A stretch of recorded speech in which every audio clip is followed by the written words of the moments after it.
people talk about artificial intelligence, IoT, new energy environment, these at their core level, at the fundamental level, really are scientific challenges. Give some suggestions and share with you some ideas of the best way for path forward, looking at those issues. So, universities as drivers of economy can be long list, but we are talking from solving current challenges with industry partners. Partnership is important, I will allude to that. I have a big company responsible of transportation. I have some challenges. I want efficiency on some areas. I want cost reduction on some areas, lower emissions. So universities can provide specific challenges. Universities now helping creating startups that need skilled people to do it. So I'm not talking about any job creation. I'm talking about highly value skilled jobs creation.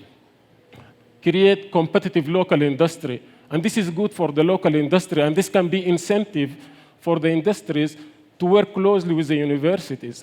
Really create that competitiveness, not at the national level only, but also at the global level. And I will share with you some examples we had in Abu Dhabi of some companies become really competitive. Strengthening science and innovation strategies. This is very critical. What I'm trying to say that us, always, whenever we talk about science and innovation, people think we are dreamers and we talk in the blue skies, and this is not right. And I will give example for that. When you have a strategy on innovation and science, universities can be the drivers of this by creating the new technologies and startups that can push this forward. Partnership, industry, government, and private sector, this goes without saying, is very important, and I will show some tools of how to do that. Advancing regulatory and legal and financial frameworks. This is an example we had in Abu Dhabi, where we had an issue with a legal framework, how to handle, for example, intellectual property. And sometimes you cannot go to the regulator with just a problem and ask them to solve. Sometimes it's better to come with a case study. I have a startup, and I want this startup to own the intellectual property. How can we do that? So policies had to change. And by making universities the driver for this change, I think this will be the paradigm change for the economy. Return on investment and innovation, public benefit, the most important thing, publicity and social impact. Whenever you have a story, whenever you have a success, whenever you have a paper, scientific paper published in any place in the world, I think you should be happy to advertise that, show the changes that you are making, from the minimum scale that you can do all the way to the highest scale that you can achieve. I talk about BioNTech and Pfizer because I read carefully really about this example. And these two scientists, Shaheen and his wife, Özlem, they are two professors really in a university called Mainz University. It's not one of the top universities in Germany, and they have R&D funding part from German government, part from the European. And this is started 2002 when they get that funding. And they get a breakthrough about 2006. I don't want to bore you with the science, but they were addressing two challenges. That how can they make the messenger RNA stable? Everyone is telling them this is ridiculous. We tried it 20 years ago. Don't go for this. But they get funding from the government to start looking at this again. And the second part, they're trying to formulate in nanoparticulate design, they can transfer and ship this messenger RNA. 2008, they started BioNTech. And between 2008 to 2012, 4 years, this was a failing startup. A startup that eats money, no products, nothing coming out of this.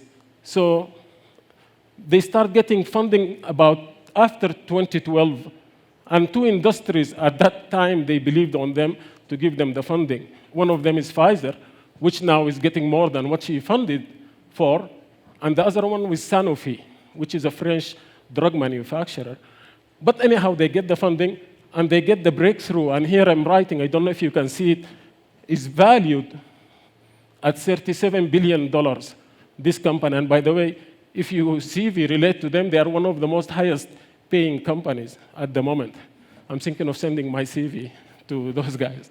But this gives you really the thinking of how startups, not only they take time, but you need persistence, you need dedication, you need the belief and a passion to move this science forward. And all this can be driven by the scientific belief that professors, researchers, scientists, they have about their science. I think this is a very critical component on what we are trying to share with you. So, university impact simply can be looked at from increasing the knowledge within the industries, making new companies or startups, making high-value jobs. Don't look at this crowded.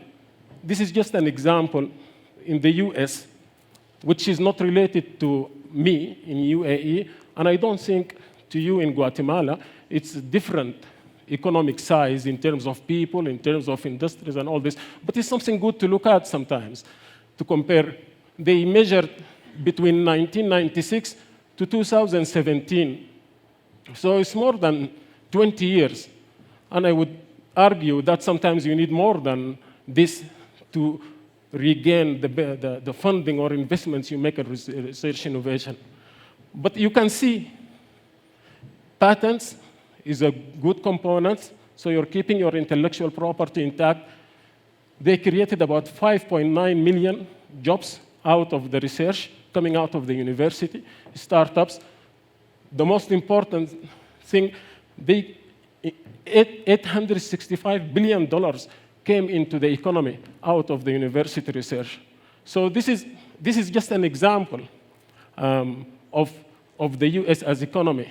What I really like here is about 933 new products. This just come into the market from universities in just one single year. I'm talking about drugs, I'm talking about electronics, I'm talking about devices. Now, this shows you practically how universities can contribute really to the economy. I looked at the European ecosystem as well. Similar, although the European, they are going through the process of revamping the whole funding, and now innovation and entrepreneurship is taking critical part in their funding schemes through the EU funding and so forth. But the same, you can feel that a little bit of lagging in terms of investment put into the research, 2.2 billion, and 563 million coming out of that. And some of you might think, oh, you know what? This is a losing game. This is a losing game because if I spend 2 billion and I'm getting 563 million out of that, this is really a very naive way to look at the economy of universities. Because in the middle, you will see how many startups created. You look at the job creation. You look at the prospect of what we call it intangible value of what research is bringing. And sometimes it value higher than what you are seeing in terms of money and financials. So let me shift to give you some examples that I've been through and how successfully really we managed to get some products out to the market, because this is really very difficult part of what universities and sometimes scientists, they think, oh boy, I had the nice science, but why should I bother of taking this to the market? It's funding I don't find, problems, I can live without it, you know? But my advice really from experience, partnership is very critical to accelerate, because you should have a mindset shifting. When you are doing a research, it's not like when you are trying to commercialize. I found always the problem of shifting your mindset, especially for professors, is sometimes play a different role. When Shaheen of Pfizer asked why he collaborated with Pfizer of BioNTech, he said they helped me to fast manufacture the drug I have. So sometimes when you are commercializing, the best way to collaborate, because this is the quickest way. When you do your science, you want to go to the publishers. So you publish your article in science magazines, the first one, before other research groups do it. In commercializing, you want the partner who help you in taking this to the market quicker than anyone else. And this is the same what happened in a project called PICADA project. I worked on it personally, and this is a European-funded program. At the time, I was in UK, and we are working with companies in Italy, companies in France. I was in industry, and the European have programs which is removal of NOx and soot from air. Soot is kind of a carbon particles, big issue. I don't want to tell you when, but I am younger than 2002 and 2003 when we were working on this. So Paris is a problem. Barcelona is a problem. They have a huge mandate of reducing your emissions. And the European, they did something very nice. They said, come you industry, because they selected a material called titanium dioxide to be used. And come you industry, you make titanium dioxide, and come you university, you know how to play around with this, and come another industry which makes cement, and another industry which makes paint. So they have us all in a consortium, not try to recycle the wheel. Everyone bring their knowledge and come up with a product in less than 3 years. And this is exactly what happened. So we funded, we get the fund from the European, we work universities, industries, government, and local authorities together. They tested the material we developed, and we ended up by having almost most the car parking in Paris painted with a new paint that is made by the company, but modified by university, Imperial University to be specific, an Italian university. And also we have a company called Biocene that is now selling the paint. Now recently they secured a big cement in Dubai really to help in cleaning the air. So this is really an example of some stuff that is coming from the labs of the university. And you will see in these examples mostly is a collaboration, really is a partnership. And I will talk a little bit later about the challenges, how to make the collaboration, because it's easy said than done. And this is a UA program on enhancement of rain. I think this problem you don't need here. But in UAE, we have a big problem. It's a dry area, and the government, for 5 years, wants to make sure how they can make rain in UAE throughout the year. And they funded a project in our university, and a smart professor in the middle here, her name is Linda Zhu. She came up with a new material based on sodium chloride and graphene, and we have a patent based on this, and we collaborated with some US firms which they tested successfully this material in there, and in fact, we start using this material for the past 2 years, and we're getting rain in strange seasons. Everyone is asking, how come you get in June? How come you get in July?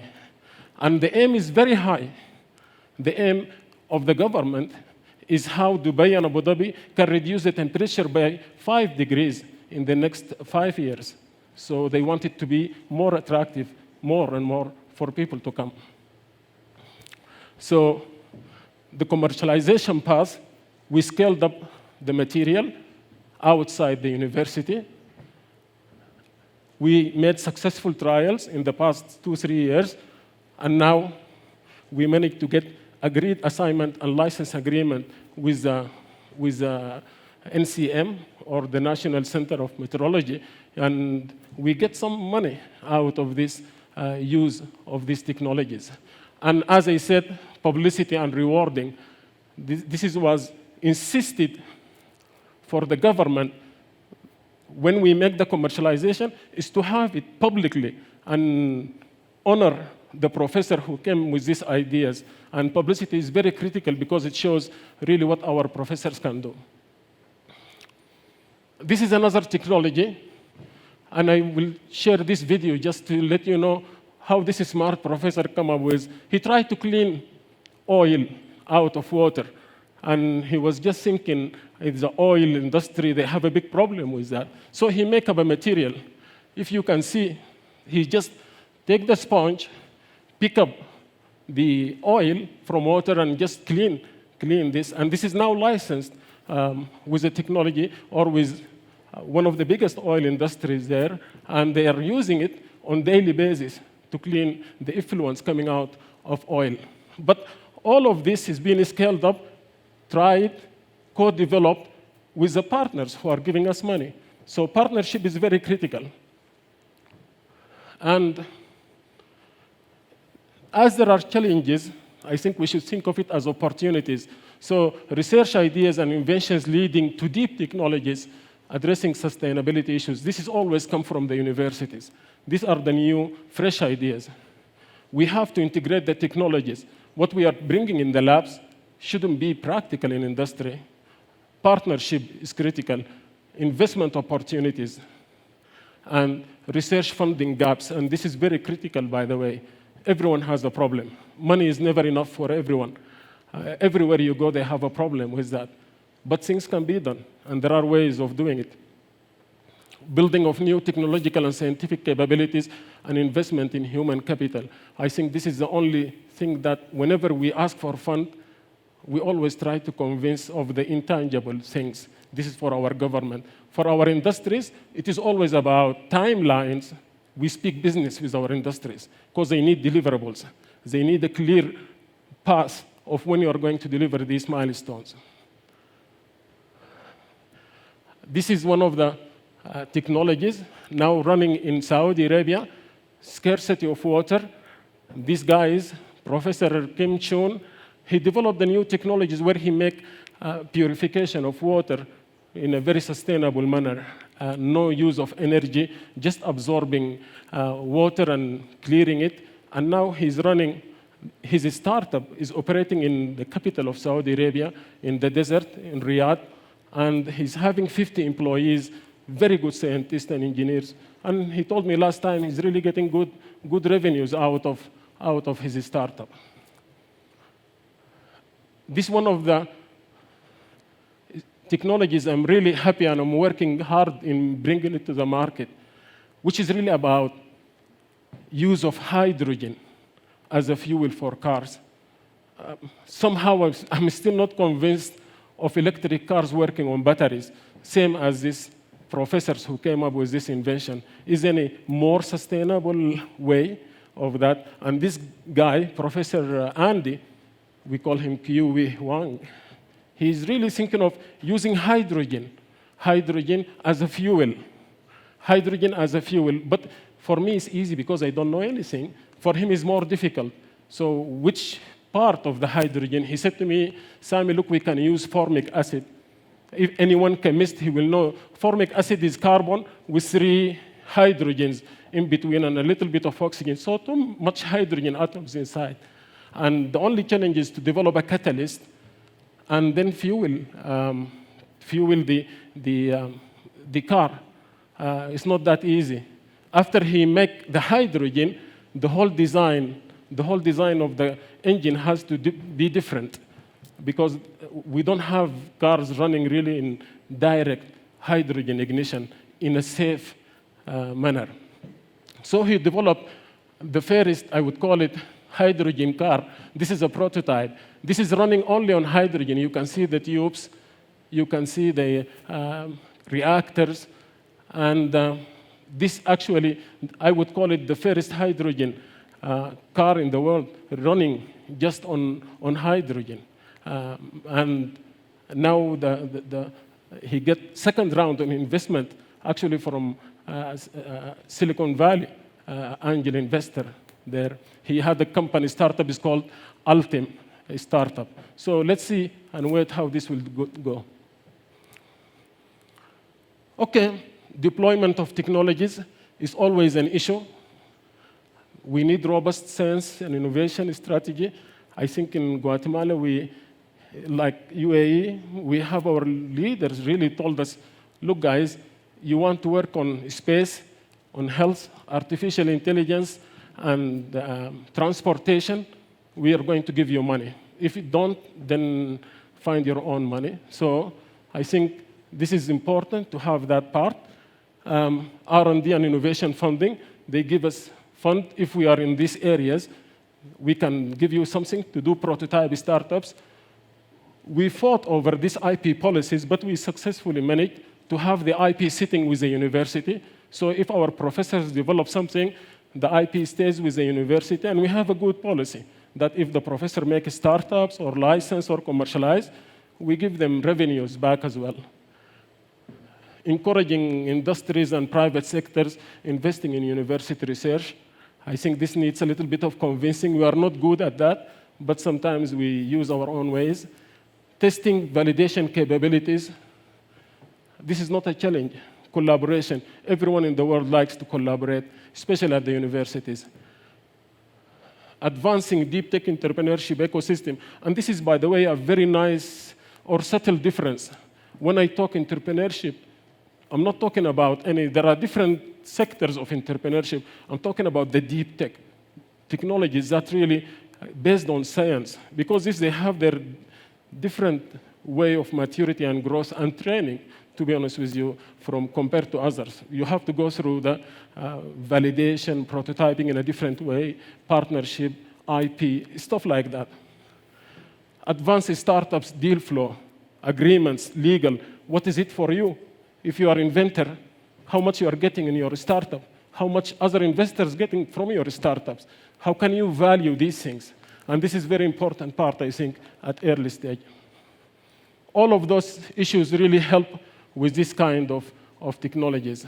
So general ideas about the ecosystem, you go from idea, proof concepting it, you need industry partners from early stage. Don't think of them at the latest stage.